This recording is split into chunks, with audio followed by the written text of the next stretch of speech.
சபரிமலை ஐயப்பன் கோயிலில் பக்தர்கள் கூட்டம் அதிகரித்து வரும் நிலையில் உடனடி முன்பதிவு நிறுத்தப்பட்டதுடன் ஆன்லைன் முன்பதிவு குறைக்கப்பட்டுள்ளது.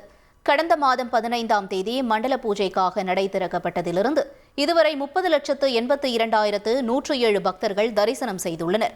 கடந்த 3 நாட்களாக நாள் ஒன்றுக்கு 90,000க்கும் மேற்பட்ட பக்தர்கள் வந்து தரிசனம் செய்கின்றனர். 26ஆம் தேதி மண்டல பூஜை நடைபெற இருப்பதால் கூட்ட நெரிசலை தவிர்ப்பதற்காக 25 மற்றும் 26 தேதிகளில் பக்தர்களின் எண்ணிக்கை குறைக்கப்பட்டுள்ளது. இதனால் உடனடி முன்பதிவு 2 தினங்களிலும் நிறுத்தப்படுகிறது. ஆன்லைன் முன்பதிவு குறைக்கப்பட்டுள்ளது. 2 நாட்களிலும் 60,000 பக்தர்கள் மட்டுமே தரிசனம் செய்ய அனுமதி அளிக்கப்பட்டுள்ளது.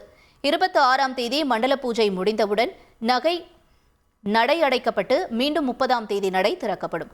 ஐயப்பன் கோயில் பக்தர்கள் கூட்டத்தால் நிரம்பி வழிகிறது.